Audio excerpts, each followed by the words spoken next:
Alrighty, friends. So today's video, hopefully, if everything goes right and I end up feeling good about what I talk about and how I say it, will be a longer one. If any of you are longtime viewers of my channel, you will know that usually I put out long form content, but this year I kind of wanted to make things shorter, more digestible. I even mulled over if I wanted to break this topic up into multiple parts as well, but I don't think I want to do that. I'd rather just have it be one long discussion, almost like being able to read a book from front to back, so that whoever takes interest in this topic can just open this one video up and listen through. If they have to pause midway through, they could just pause and come back to the video, all that good stuff, right?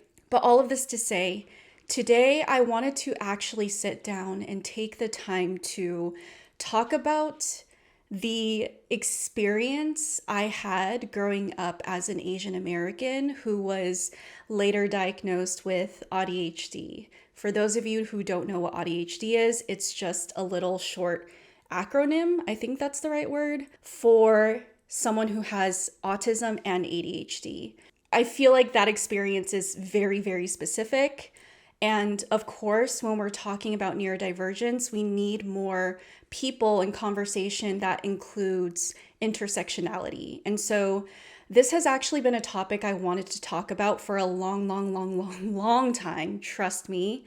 I've also had a lot of people throughout the past few years comment on my videos, reach out to me, asking me to talk about this specific topic. But every single time I felt like I was still digesting what it was like to grow up as an Asian American and just mulling over in general, how does the Asian American culture impact my experience as a neurodivergent person? And obviously that whole topic, which is what I want to talk about today, is a huge thing with a lot of different subcategories and moving parts balled up into one. And it was very difficult for me to try to find a way to understand how to talk about it. Like, how do I even get that out linearly on paper or out verbally? I already struggle. You guys may not believe it, but I do struggle talking. I do struggle communicating. I'm not naturally a very verbal person. I'm not an external processor. It's just the irony of my job makes me have to externally process, but that doesn't come naturally to me. If it was up to me, I probably wouldn't talk much, but here I am.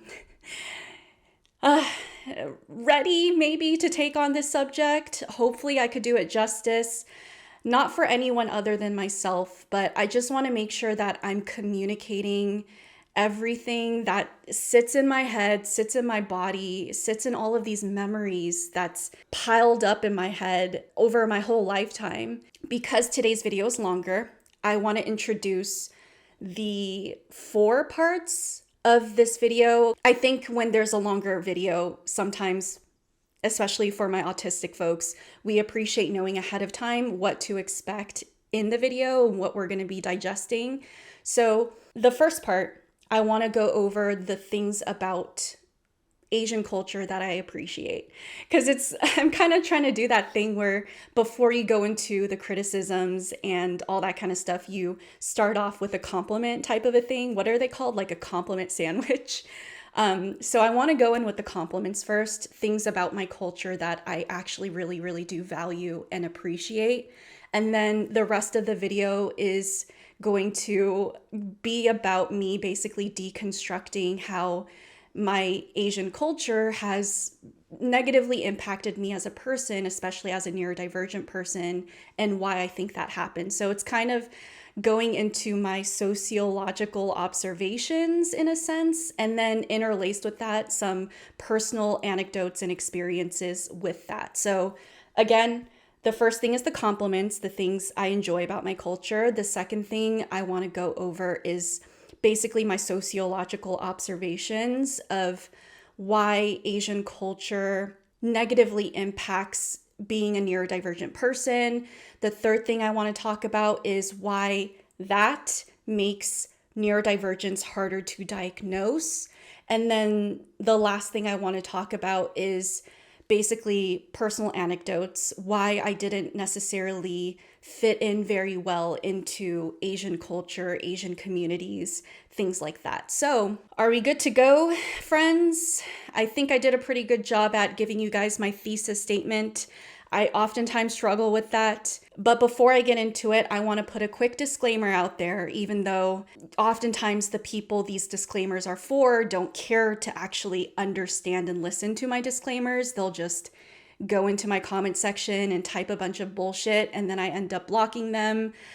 But my disclaimer is that even though I'm talking about the Asian American experience in a general sense, every Asian American is going to have a different experience, right? Just like how every neurodivergent person is going to have a different experience. Just because I talk about my experience and my observations in a certain way doesn't mean I'm trying to tell everyone else that their experience should be the same, and if not, they're wrong. If you find yourself disagreeing with me or wanting to say, yeah, but this isn't that, or whatever, I'm not talking about you. I'm talking about me. Please, try to listen for once, especially if you're on my channel, in my platform. This is me putting myself out there, talking about my story, my observations, and my experience.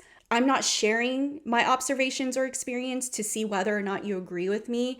I'm sharing my experience because it might bring value to other people. It might educate other people. It might allow other people who may somewhat relate to me feel less alone and feel vindicated or validated in that shared experience. So I know people that this disclaimer is for are not going to care, but know when to speak and know when to shut up, please. Anyways, with that being said, let's get into it. So a little bit of a background on me, and keep this in mind as context as I talk about everything throughout this whole video. I grew up in the Bay Area, so that's Northern California. Think about San Francisco, Bay Area. There's a huge Asian American population here. So a lot of Asian folks immigrated to America and established their lives here in San Francisco Bay Area. Growing up here, almost all of my peers were Asian Americans as well. My parents specifically are Taiwanese. I think that's considered East Asian, right? Correct me if I'm wrong. I'm considered East Asian because there's East Asians, there's Southeast Asians, all of that good stuff. So I'm Taiwanese American. I'm considered East Asian. That's important to know because depending on the type of Asian you are, you will have a very, very different experience than another Asian because we're not all the same, believe it or not. I mean, the racists probably won't believe it, but depending on what type of Asian you are, whether you're Japanese, Korean, Chinese, Taiwanese, Vietnamese, Mongolian, Burmese, the list goes on, you will have a very different experience, different cultural dynamics, social dynamics, family dynamics, things like that. So I'm East Asian, I'm Taiwanese. That's kind of the experience and observations in which I'm speaking on. So aspects of Asian culture that I grew up with and I value a lot, and I'm grateful for having been taught to me, is a very deep sense of accountability. I will get into this because there's a lot of upsides and downsides to these characteristics, but I do really value the sense of accountability that people in my culture have. I feel like growing up, my parents taught my brothers and I to always take accountability for when we've done something wrong. And it was almost to a point where even if you didn't do something wrong, it doesn't matter. You have to take accountability for it and you have to rectify. And although that does have negative impacts on you, because if you're constantly taking accountability for things that aren't your fault and you're constantly needing to rectify for things that isn't your responsibility, that's a whole other thing. But I have found as I've grown up and have been an adult and I've been exposed to all different types of people from different states and cultures, that in general, in American culture, accountability is not a big thing. People don't really want to take accountability unless they absolutely have to in order to save face. But for my culture, accountability is something you do regardless of if anyone sees you take accountability. It's just something you do because it's the right thing to do. And it's something you do out of integrity. And I value that because when I've come across all different types of people in my life who have such a hard time taking accountability, oh my God, like anytime you go to them to talk about how their actions or words may have harmed you or others, and you really need them to take accountability for it, they are so defensive about it and they immediately are fighting you on whether or not you're right or wrong. But I didn't grow up with that reaction. What was taught to me growing up is when someone comes to you telling you that you did something wrong, you immediately listen and you rectify it. You take accountability for it. You say, I'm sorry, and you do right by the person or situation, and you move on. Because the way we see it is taking accountability is just another form of growth. I feel like that's also part of the immigrant mindset, right? Like, why push off responsibility and growth when a part of surviving is constantly needing to grow and be accountable? You know what I'm saying, right? So accountability is one specific characteristic that I take pride in, and I'm very thankful that my parents were able to pass that trait down to me, because for the most part, I mean, depending on who I'm talking to, they'll feel differently. I feel like I take accountability really well. Whenever people in my life have come to me with feedback, I feel like I'm always very open to hearing about it, even though on an emotional level, I might feel a sense of shame or I might feel bad. But my first reaction isn't to defend myself or to tell the person they're wrong. My first response is to actually listen to them, take that hard pill, and swallow it. If anything, I've had to learn to try to have better boundaries and stand up for myself in moments where I'm being made to be accountable for something that isn't right, but we'll get into that. Another characteristic that I am very grateful for that was passed down to me from my culture is responsibility, a sense of responsibility, right? I feel like responsibility is not just ingrained in Asian culture, but it's also deeply ingrained in the immigrant experience. We prioritize responsibility and discipline over being charismatic, being warm. Although that doesn't always mesh well with American culture, because American culture is almost the antithesis of that. It's like your image and your interpersonal relationships and how charismatic you are, how much can you get away with. Asian culture is very much so about how responsible can you be? How disciplined can you be? And I feel like for the most part, that stuff is very hard to learn in adulthood. And I'm kind of thankful for that because I've met people where they had the inverse experience. And so I feel like in adulthood, I've actually had to teach myself to, in a sense, be less responsible and allow these more childlike, expressive parts of me out more. So I feel like it's in a way easier to train, at least for me, to train yourself to be less responsible than it is to train yourself to be more responsible. And so I just appreciate that because in adulthood, responsibility is just, you need it. You really do. And I really do feel like if I wasn't taught to be so responsible growing up, oh my God, my parents were so strict on my brothers and I. Like we were basically taught to have adult responsibility since childhood. That's kind of the culture we grew up around, where my parents actually gave us the responsibility of adults because the hierarchy, which is a huge thing in Asian culture, was that the parents get to, in a way, sit back and relax in certain aspects, and then the kids have to take over other aspects like cleaning the house, washing the dishes, all that kind of stuff. And I feel like in adulthood, it's easier to maintain taking care of yourself when you've had to do that since childhood. So I'm thankful for that, especially as a neurodivergent person. Those sorts of skill sets would have been a lot harder for me to teach myself in adulthood if it wasn't deeply ingrained in me early on. Another aspect of my culture that I also really appreciate is that we show love through acts of service. So This is something that I've grown to appreciate later in my life, but obviously for a lot of my youth, this is something that I actually was very disappointed by and felt let down by, because American culture is very much so about charisma and warmth, right? But in Asian culture, it's not normal to show each other affection. It's not normal to give each other words of affirmation.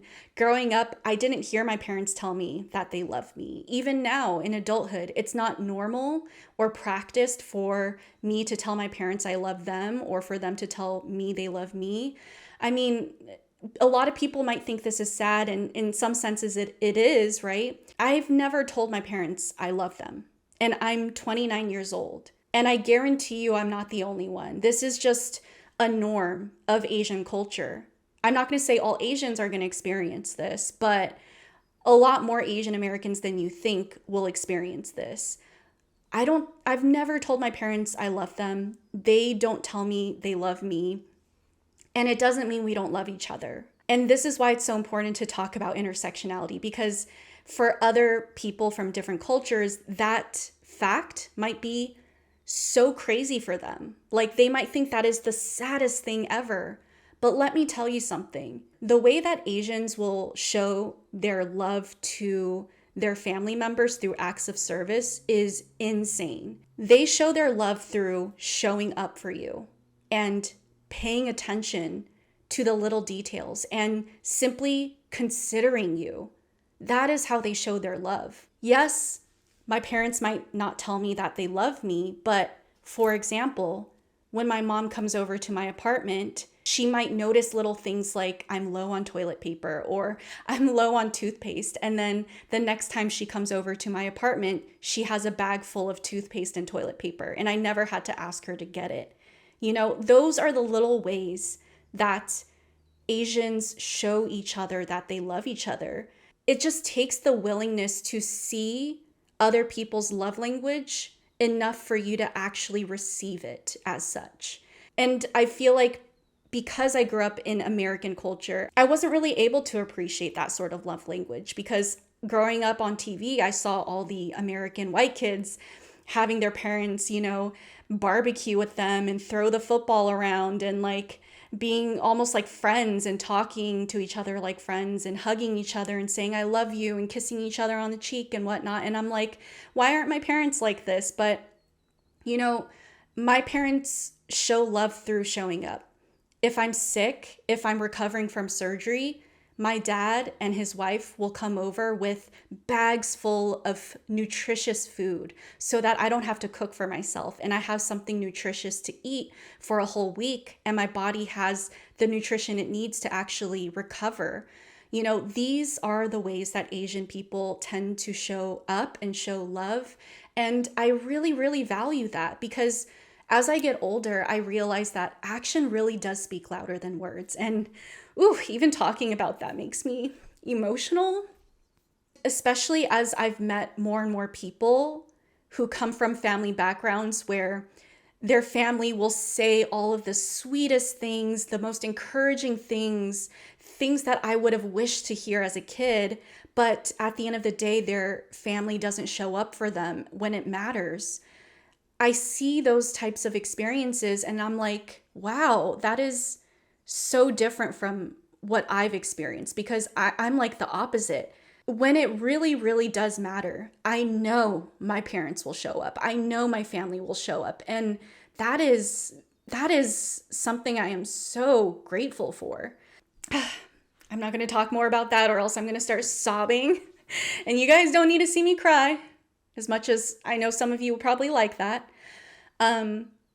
But other aspects of my culture that I really appreciate is just how practical, logical, level-headed, hardworking, long-term oriented Asian people tend to be, or people of my culture. I feel like, especially growing up in American culture, it's very, I don't know how to explain it, like very hedonistic and greedy. It's very much so, how much can I get away with without taking accountability, or how much can I get myself without earning it, type of a thing. And that is like the complete opposite of the type of culture I grew up around, where It's all about how hard are you willing to work, or being able to work towards something long term and not even care about the outcome in a sense, but just knowing that something might come years later, and that doesn't devalue the day-to-day work that you're willing to put into it in the meantime. Like growing up, my parents very much so taught me that it's normal to set a goal that's like 40 years out, but you start putting the work day by day right now so that once you're 40 or 50, you can reap the benefits of that. And I really do, again, like I sound like a broken record, value that sense of long-term oriented living, especially when I see how American culture is so different from that. And these are one of the many ways that my culture, my upbringing has impacted me as a person, my work ethic, how I carry myself, how I show up for other people in my life, how I show up for myself. And I really do think that if I didn't grow up with that sort of framework, I would be so different, you know? Like Irene at her core is a very eccentric, intuitive, creative fireball. A lot of my family members growing up would describe me as wild, as naughty, as bad-tempered, rebellious, right? And I feel like if I wasn't given the right framework to help bring some sort of stability into that sense of self, I don't know where I'd be right now, because I know for sure our systems don't support me. And so I feel like, in a sense, that discipline and that integrity really helped give me that stable sense of self so that I could do what I do now, for example. Like if I want to get something done, I have the skill sets, the mindset to actually plan it out and get it done. And that's not something that comes naturally to me. That's something that was actually taught and ingrained in me. And I'm thankful for that, because I wouldn't be able to do what I do now if I didn't have that sense of discipline. I would just be going from one thing to the other depending on what I wanted to do. I would very much so struggle with escapism, idealism, all that kind of stuff with nothing to follow through. But I feel like because of my upbringing, I have a good balance of the eccentricity, the creativity, the intuition, and the discipline to make shit happen and create something for it. So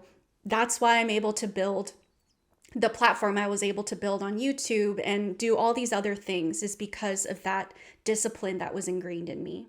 Okay, so now for the fun part, which is my sociological, cultural observations. This part is going to talk about not fun things. It's going to sound like a lot of criticism, and I hope that the first part of my video shows people that I'm not here just to hate on Asian culture or Asian American culture.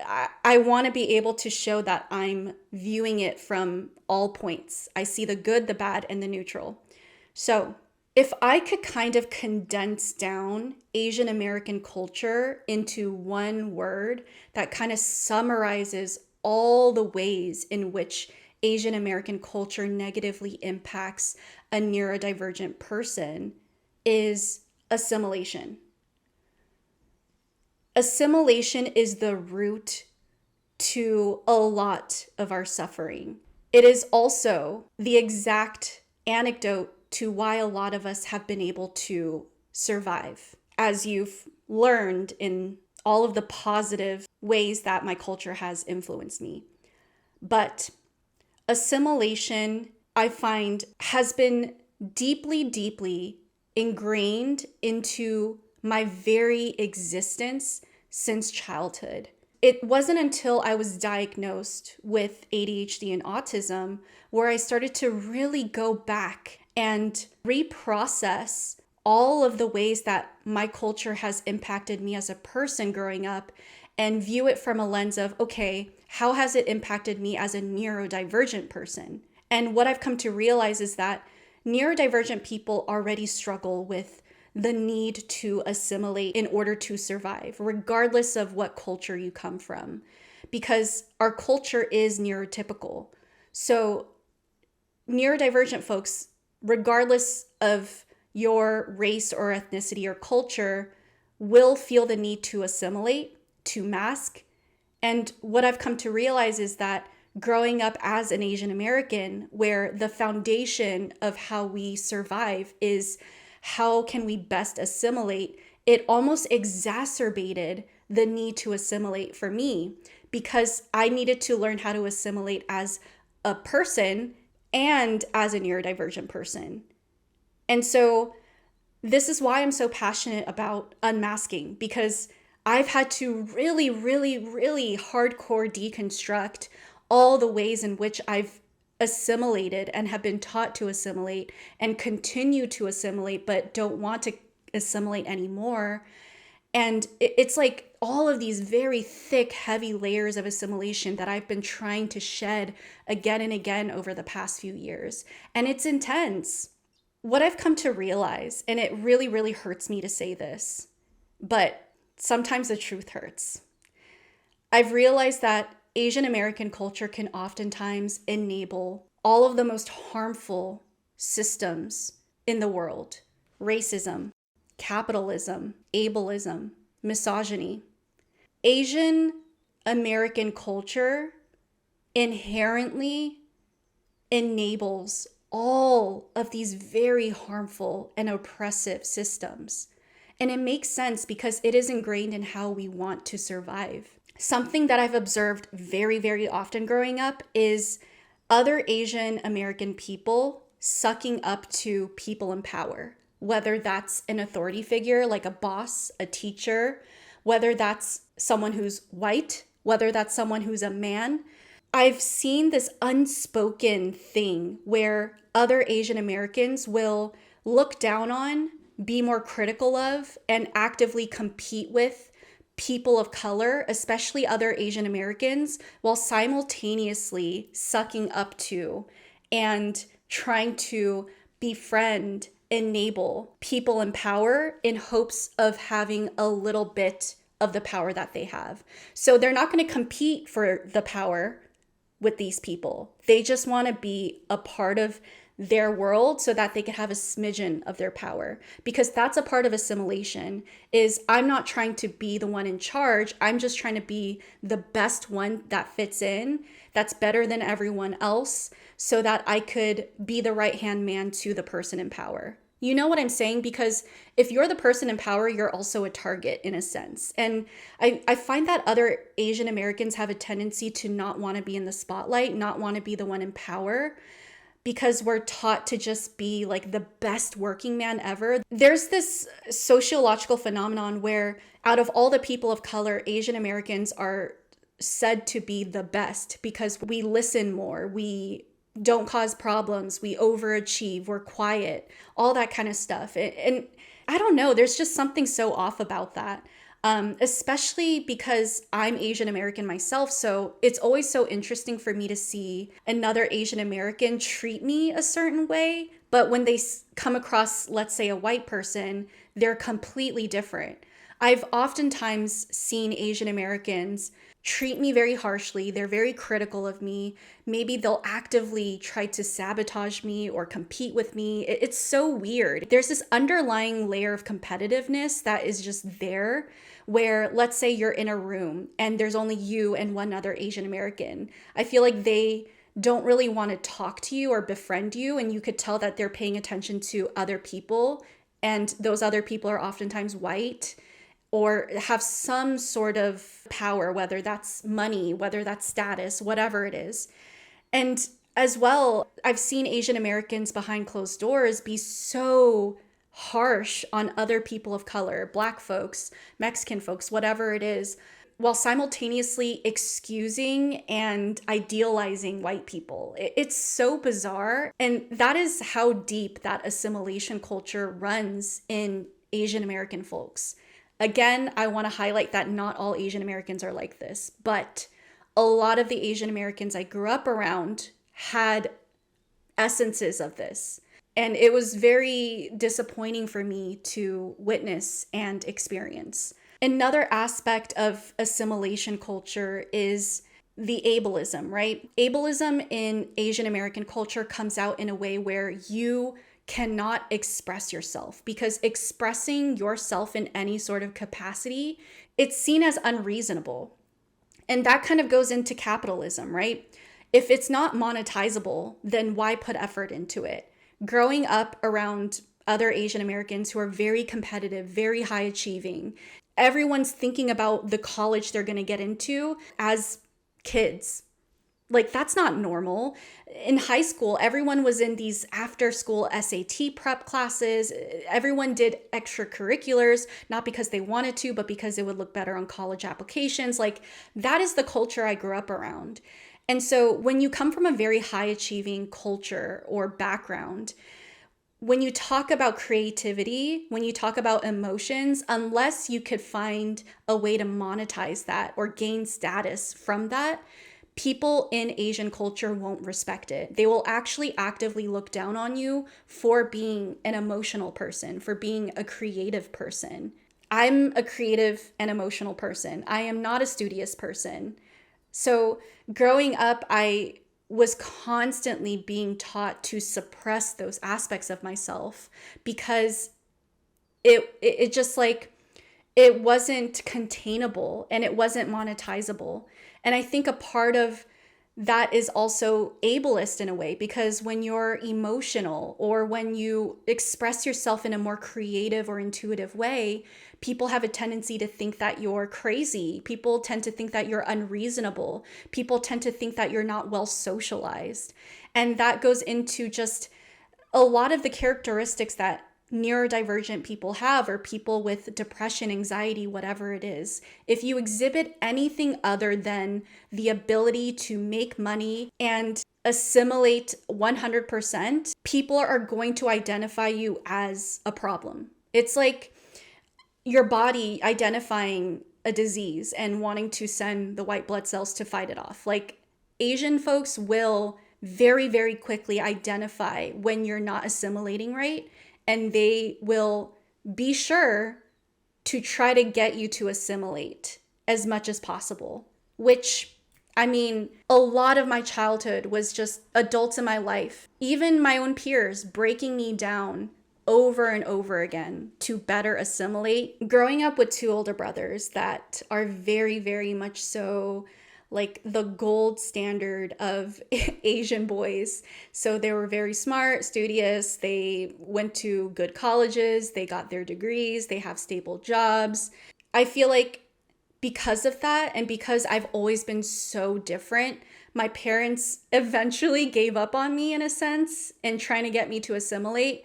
And they got to a point where they just kind of let me do whatever, which was just running rampant as a neurodivergent girl. But I had no guidance in that either. But a part of that is my parents would oftentimes find themselves bragging about my brothers to other parents, other Asian parents, because that's what they do. If you guys don't know this, a lot of Asian American parents, when they come together, will just spend that time bragging about what their kids are doing and achieving. My kids went to this college, my kid got into this company, whatever, whatever. And so what I've observed is that oftentimes my parents would brag about my brothers, but not really talk about me, which is just, that's something I've had to learn to be okay with. Obviously that affected me, but I'm not going to get into that. But what's interesting is that now that I'm older and I've found a way to do something with my skill sets, with my human experience, with my passion, which has now become my job, my parents find themselves more open to talking about what I do to other people in their community, their friends, other Asian American parents. And I always found that interesting, because it's like you weren't willing to brag about me until it became some sort of status to brag about. And it's just interesting because I don't do what I do for that reason. I do what I do because, one, it's the only job I can sustainably do, and two, I'm actually passionate about it. These are moments where I ask myself, if I never found a following, if I never got my business off the ground, let's say I've been making videos for 3 years and I only had 2 subscribers, or I barely made any money to pay my bills. I mean, I'm kind of struggling with that anyways. But let's say I'm if anything, not making any money and I'm just doing this. My parents wouldn't want to brag about what I do. They wouldn't want to talk about it. It would feel, if anything, like something that they're ashamed to bring up to other people because it would be seen as, oh, your daughter's a failure. You know what I'm saying? And so those are aspects of Asian American culture that I personally have observed and find disappointing. But it's just, the good and bad. A lot of these characteristics have upsides and downsides to it, but that's part of intergenerational trauma and trying to break that cycle. Trust me, my brothers and I are working on that, have been working on that, and will continue to work on that with ourselves and our parents. It's an ongoing process. Now let's move on to the third chapter, which is why these characteristics of Asian American culture makes it harder to diagnose people with neurodivergence. One aspect of why it's so hard to get diagnosed as an Asian American is because Asian American culture does not like Western medical practices. So this might be new information for a lot of you. This might be very interesting. Asian American folks or Eastern medicine does not really care about or prioritize mental/emotional health and also just getting diagnosed with things altogether. So Eastern medicine, Eastern culture around health is very much so about how do I live a healthy life through my diet and through my daily life practices. So growing up, my parents weren't fond of the hospital or bringing my brothers and I to doctors. They would actually try to avoid it as much as possible. It wasn't a normal practice for us to go to the doctors. Whenever we got sick or whenever we got injured, they would rather nurse us back to health through food and all these other things than bring us to the doctor and things like that. And so getting diagnosed is not a thing, right? Even to this day, when I go to the doctors and I'm trying to figure out all of my different health things, they'll ask me questions like, okay, so what's your family medical history? And it's so hard for me to have the conversation with these doctors about, I don't know, because my parents don't go to the doctors. They don't get anything they have diagnosed. And I feel like doctors don't know how to conceptualize this. I mean, how many Asian Americans, or even if you're of a different culture, how much of you guys relate to this experience where it's a part of your culture to not get anything diagnosed, but it's not because you don't have anything. It's just because your parents or family, for whatever reason, doesn't want to confront the fact that they might have something medically wrong with them. So for the longest time, as I was getting diagnosed with one thing after another over the past, 7 years or so, I was diagnosed with endometriosis, ADHD, autism. I was diagnosed with a deviated septum. The list goes on. I'm still trying to seek other diagnoses. But as I was going through the list, my parents oftentimes would just be like, Irene, why do you keep going to the doctors? Why do you keep trying to find something wrong with you? And I'm just like, what is this backwards thinking where it's almost like they think that doctors are just there to hand out diagnoses that don't exist.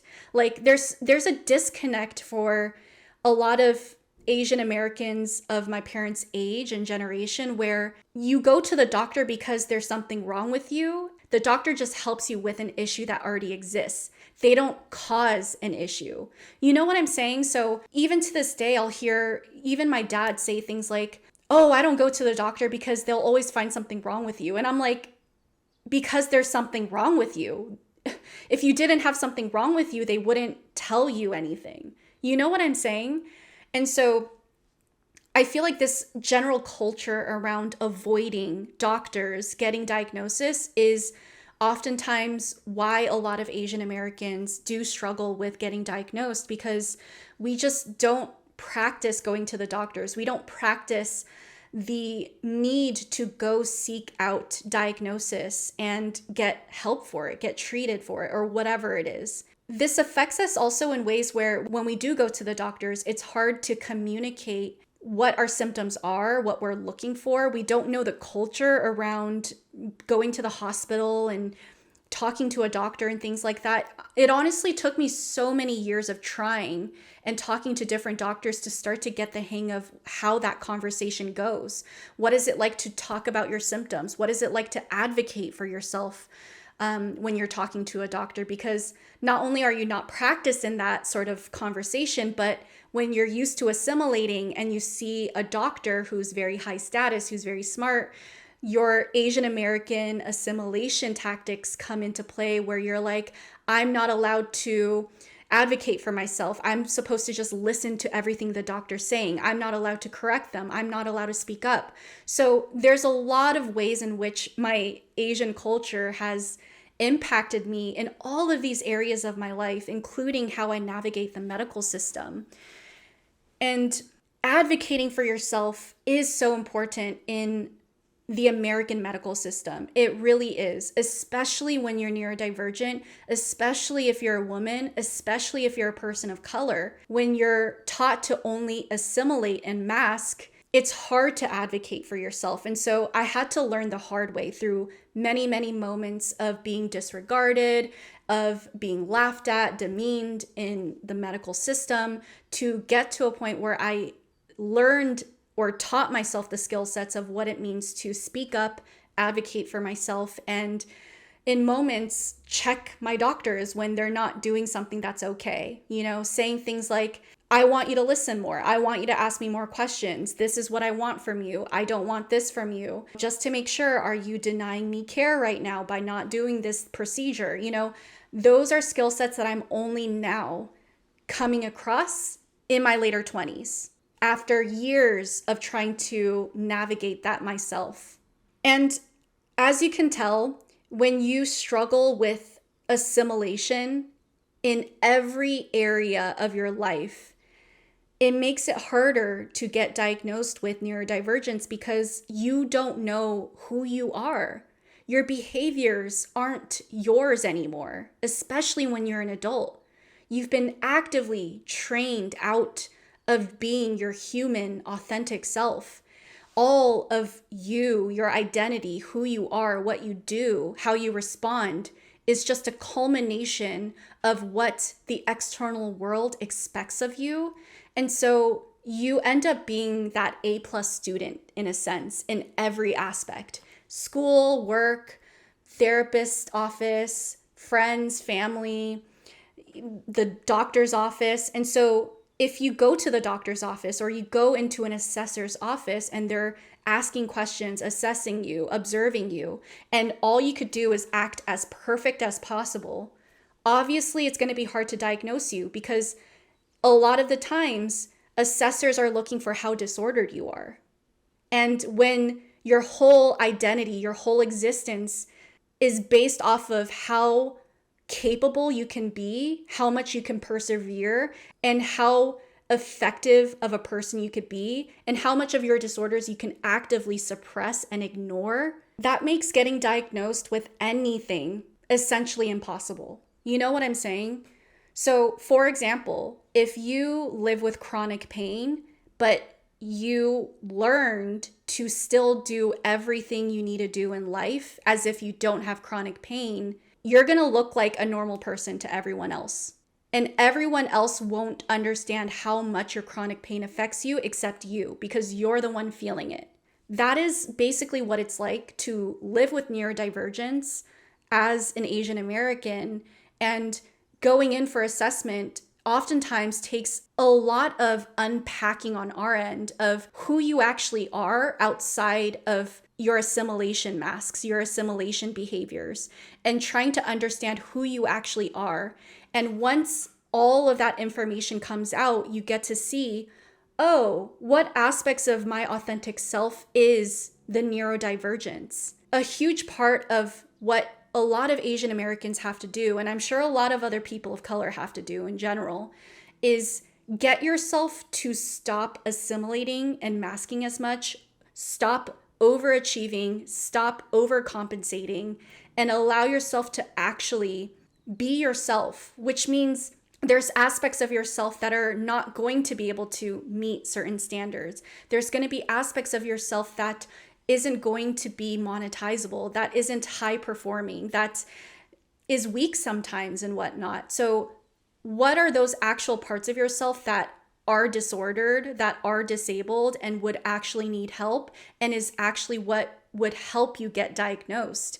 Because I've seen a lot of Asian Americans go in for autism assessments, for example, but because they're so masked, they walk away without a diagnosis because the assessor just sees a person who's functional, right? They see a person who fits in socially, that is able to hold down a job, that isn't disabled. And this is why it's so important to have intersectionality included in the conversation of autism, in the conversation of neurodivergence, but also have that be included in research, in studies, and also in those offices where people are getting assessed. Because a lot of people of color are not going to exhibit neurodivergent traits the same way as white people who are neurodivergent, because oftentimes we come from different cultures. Oftentimes we have to struggle more intensely with the need to assimilate, the need to overachieve, the need to overcompensate, the need to neglect our authentic sense of self in order to better fit in. And so the assessment process and the DSM-5 doesn't account for that. The assessment process in DSM-5 symptom criteria mostly just accounts for how disordered you are. And so as you can see, that makes it very difficult to properly assess and diagnose someone when they've had to, out of survival, learn how to assimilate socially, assimilate with their skill sets and their careers and all that kind of stuff. And so, these are all of the many reasons why I think it's just very difficult, if anything impossible, to get diagnosed as an Asian American. I think another aspect of this as well is that it's easy to miss autistic traits when those traits are the norm in our culture.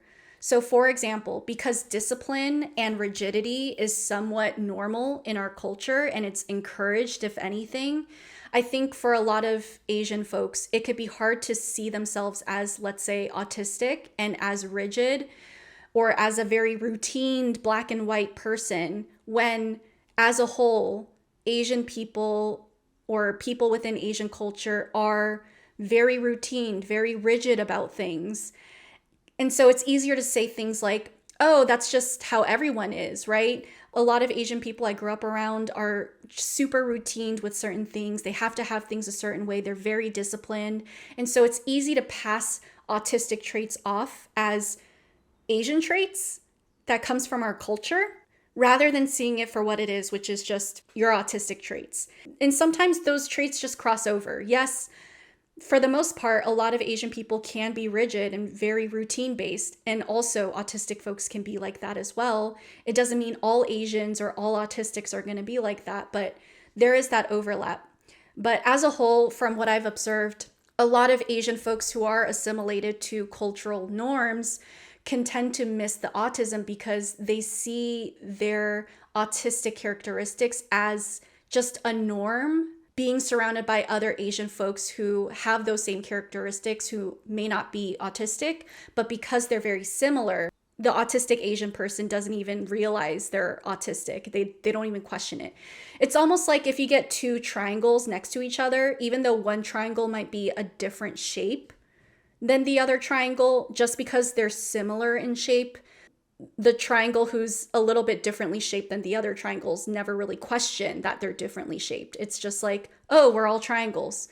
Does that make sense? I hope that makes sense. I feel like that sounded really stupid when I said it out loud, but there's specific cultures out there where the cultural norm is so different from autistic traits, where they would very quickly know that they're different, and it'll be easier for them to know that they're perhaps autistic than, let's say, an Asian American who has similar traits to other Asian Americans, and those traits are similar to autistic traits, and so it's just harder to tell that you're autistic.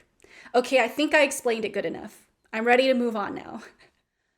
All right, so I want to wrap up this video with some personal anecdotes and how this has impacted my life personally. Growing up as a child, so completely unmasked. I haven't been indoctrinated into anything yet. I haven't learned the assimilation techniques. I haven't gone through any of that yet. Just authentic Irene as a kid. Neurodivergent, authentic Irene.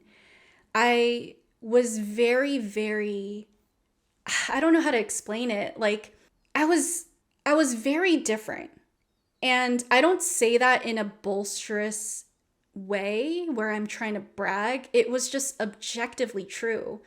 If you see pictures of me as a kid around other kids, I very much so stood out. Like I just did not understand social norms. I mean, to this day, even with all of the data and observations I've gathered over the years, where I can understand human behavior so intrinsically, I still have a very specific autistic blind spot to social norms. So, for example, I don't really think about my gender very often when I'm just living. I never think about my gender. I never make choices in my life based off of gender roles. I just do something because I want to do it. And so when there's certain people that will ask me certain things that's based off of gender, like what do you think about gender roles, gender norms, what pronouns do you identify with, things like that. These moments are very jarring for me because I'm like, why does it matter? I'm just Irene. But it's because I am so in my own little world that I don't even fully grasp sometimes that social norms that live outside of me is very gendered. Like a lot of men won't allow themselves to buy certain products just because it's pink or just because it has colors other than green, blue, black. I mean, of course I understand it, but for me on like a soul level as a human, I'm like, why are we doing this? Like, why are we living a life where you can't even use something because you need it or want it, but you use something because it fits within your gender roles? Or for example, when I see videos of men on TikTok saying things like, oh my God, painting your nails looks so fun. I wish I could do it. And then the comments are like, you do know you can do it, right? Like nothing's stopping you. When I see things like that, it makes me realize how indoctrinated the world is to these social norms. But because I don't naturally make myself live within those confines, there's a lot of moments where I'm like, oh my God, this is a thing? How could this be a thing? Why are people so stupid? Why are people trapping themselves in this limited human experience? This is very sad. My core sense of self is just very expansive, and it just exists outside of any societal expectations of what a young girl or a woman should do or say or look like, what an Asian woman or girl should do, say, or look like. And I feel like my whole life, even now, is just people constantly looking at me and thinking they know who I am and what to expect from me, only to realize that they don't know me at all. And it's very difficult for them to categorize me. What I've come to realize is that it was very hard for me to find a place in the world in a social sense. Like I could never fit into any group. In the context of this conversation, it was very hard for me to fit into Asian American groups, but it was also equally as hard for me to fit in and assimilate to American groups. Because when you put me in an Asian American group, I didn't look like the other Asian girls. So the Asian beauty standard was pale skin, small petite frame, very skinny, black, straight, soft hair, all these kind of things. And I just did not fit that. I was the opposite of that. As a kid, I was tan because I was a swimmer. I had wide shoulders. I was extremely buff because I was in competitive swim. I had long, almost bleach blonde, curly, wavy hair because my hair bleached in the chlorine water. My hair wasn't straight, so I have wavy hair actually. And so Growing up, I remember my mom just tried so hard for me to assimilate to the Asian beauty standard. She would try to get me to lose weight even at a young age of 8. She would weigh me every day and make sure that I was eating less, all these kind of things. She would try to straighten my hair. She would even try to perm my hair straight. And she would always say things like, why are you so muscular? Why are you so wide? Why are you so dark and tan and things like that? And I would always look around me at my peers and see that I'm surrounded by all these very petite, pretty, docile Asian girls. And I would feel so different from them and so less than them because I was constantly being compared to them. Because a part of Asian American culture is competitiveness and constantly comparing yourself to each other. And so I didn't fit in with my image. I also didn't fit in with my skill sets. So Asian American culture looks up to and idealizes your ability to be studious, your ability to listen, your ability to stay quiet, your ability to follow through. And I was not good at that. I couldn't sit still.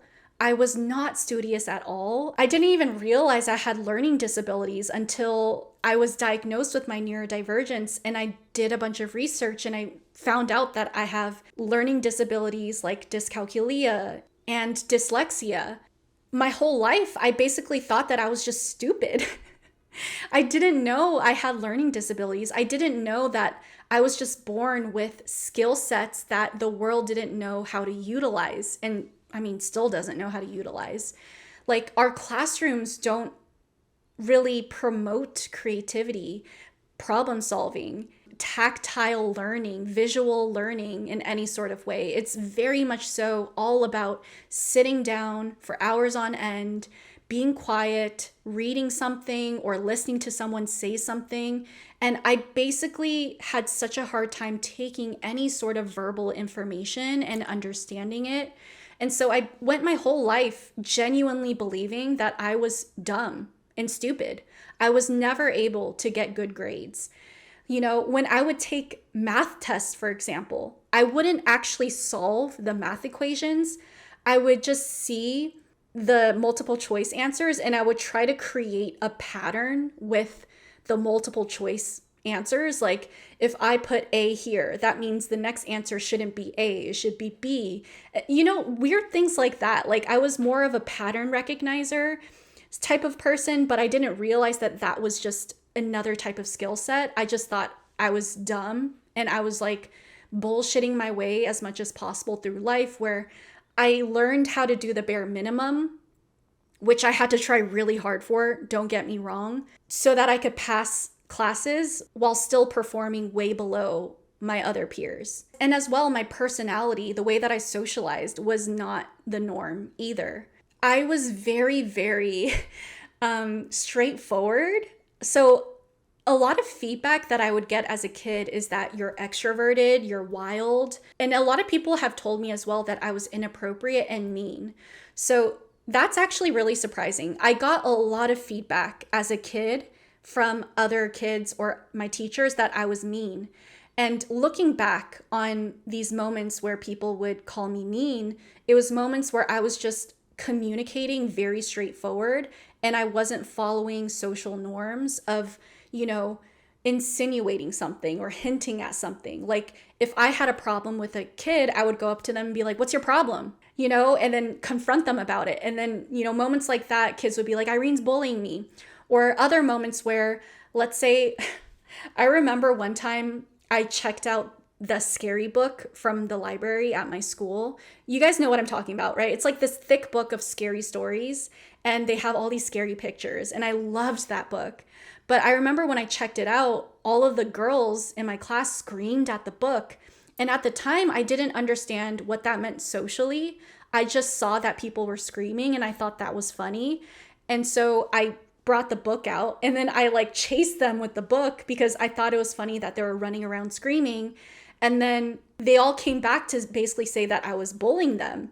These were all of those neurodivergent traits that I had that made it very, very hard for me to properly socialize and assimilate to other people. And this carried through even into adulthood, where I always felt like I didn't quite fit into Asian groups of people because I was probably seen as the problem child, the problem kid, or the dumb kid, all these kind of things. But on the other hand, in American culture groups, I was seen as being very shy, very reserved, very quiet, all of these kind of things. And it's like, I don't know, I just never found myself being able to fit in anywhere. Like, it's always so interesting for me to see what people think of me and the read that they have on me, and to see how wrong they get me. That's just part of my autistic neurodivergent experience, is just not being able to find a way to